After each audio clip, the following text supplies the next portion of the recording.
Hello everybody and welcome back to Fantasy Football Fix. My name is FPL Phillips and welcome back to another installment of Eddie versus the Algorithm, the FPL series here on YouTube where we compare a man against a machine for every game week of the FPL season and see what can score more points, an algorithm put together by maths and whatnot, or myself, a human who's pretty bang average at the game. And so far this season we've been doing okay. Unfortunately, the last few game weeks we've been having the situation where they're overlapping these videos and the previous game week, so I'm not able to do a full recap, but I promise that will be coming soon. Don't worry too much about that.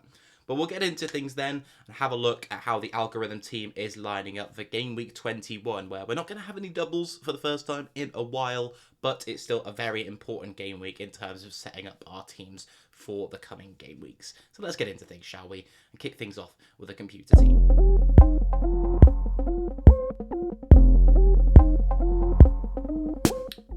And the algorithm this week, once again going with a 3-4-3 formation. And between the sticks for the computer is going to be Ederson of Manchester United, who I think looks like the most solid goalkeeping option as of right now. In fact, if I was on a wildcard, I would have Ederson and David De Gea as my goalkeeping picks.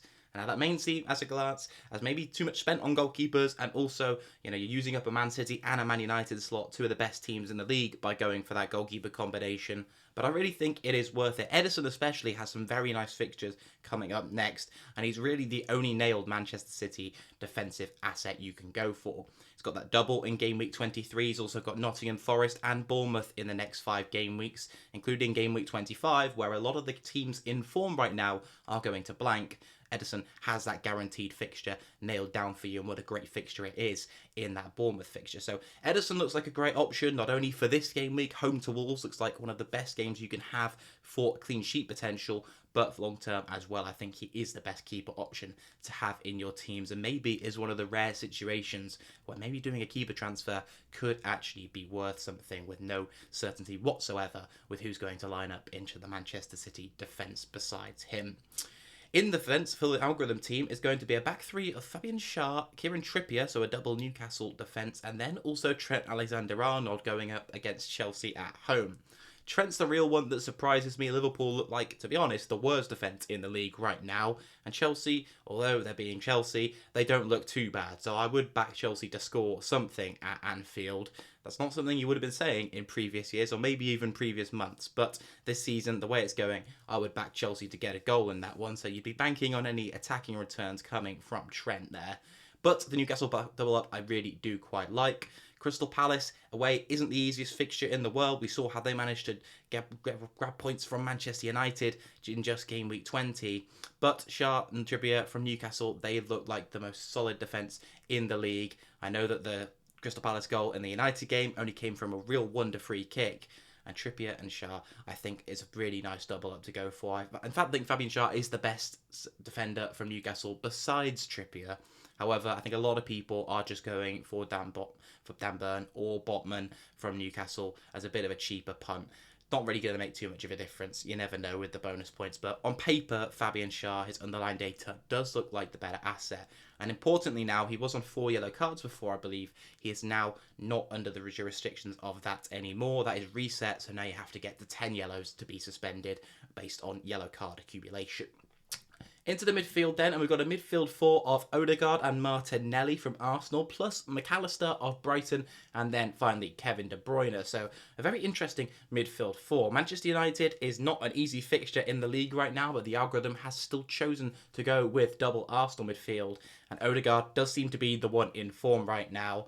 Martinelli perhaps the worst performing out of the 3, Saka, Odegaard and himself at the moment, but still makes it into this team due to the fact his underlying data over the course of the campaign has been so impressive. McAllister of Brighton is another one where there are other lot of good options at the same team. Matoma, we've also got Solly Marsh now coming into the picture, who both look like great assets. McAllister does have penalties over the other two, but I still think I would back Marsh or Matoma. I think they're getting into more advanced positions. Overall look like slightly better assets than going for McAllister, but I don't hate it at all. And then finally, Kevin De Bruyne, who hasn't really been justifying his price tag as of late. A home game against Wolves is probably too tough to turn down on a free hit squad though, so De Bruyne does make it into this draft. And then finally we've got a forward line of Erling Haaland captain, of course, for that very nice fixture, plus Harry Kane against Fulham away, and then Ivan Toney too against Leeds. So two of the worst defences in the league at the moment, Leeds, and Fulham's data still isn't great. I know they've been performing quite well as a team, but their overall defensive data doesn't look that good. I think Leno has been saving them on a number of occasions, which of course he could well do against Spurs as well. And Spurs as a whole haven't looked great either. First halves of games this season, they've looked crap. And second half, sometimes they don't improve. So Kane's performance and output really does depend on whether Spurs as a team can actually get him a chance in front of goal in the first place. But I would still back him in that fixture. I think it looks like a nice one indeed. And then finally, we need to round things off with the bench options. So we've got Danny Ward there, plus Worrell, De Silva and Bueno down there on the bench. I still think that Wolves could get something away at Manchester City. I wouldn't be writing it off at all. They have been ticking along quite nicely with the clean sheets, and Bueno sat down there at third sub. You never know. It could be one of those occasions where a team goes to the Etihad, actually overcomes the odds and manages to grab something, and maybe even walks away with a clean sheet. So I've got a bit of a gut feeling about that game. It's not really based on anything in particular, but let me know what you think. What are your predictions for this game week? And are Manchester City going to be able to get back into their rhythm and find their form again with a win over Wolverhampton Wanderers? Well, having a look at my team now, I'm going to see what I have changed and what I'm going with my free hit draft for game week 21. And this is what I've selected. So I've actually gone with a Newcastle triple up in defence, which might be the first thing that stands out to you. And I've actually kept Shah in there, I've added Burn in, and I've also gone with Matt Doherty. And this is a bit of a risk. I'm not sure if I'm even pronouncing it right. Matt Doherty, however you want to say it. I've gone with him, and I think that he's the most nailed wing-back out of the two. We saw Perisic losing minutes out in the last Spurs outing, but Doherty does have these away days where he seems to fire and get like a 14-15 pointer. I think he did it against Crystal Palace away last time out for Spurs. So I'm going with him as a little bit of an outside punt. I'm aware that he won't be the most on paper pick, and I'm going the back four rather than adding in an extra midfielder. But I still like it as a little bit of an outsider punt. I don't want to have my team just looking the exact same as the algorithms anyway. In midfield, we have had a few changes. I've dropped Odegaard and Martinelli. I would have loved to keep Odegaard, and that's probably who I would have had in for Doherty if I chose not to go with him. I've instead gone with Bukayo Saka. I just think he's this kind of big game player that can pull something out of nowhere, and also there's penalties for him as well. Just swing my decision-making in his favour.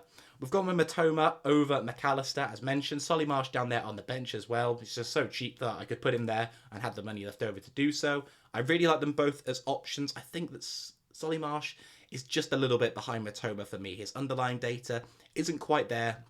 If you're going with stats, I think Matoma looks the best. If you're going with the eye test, I really do like the look of Solly Marsh, but both of them look fantastic, and Matoma just edges it for me when I've done the decision-making myself. And then I've boringly kept the same forward line. I think Ivan Toney's just in that kind of form where you have to keep him in your side, really, and it's a good move to bring him in, I'd suggest.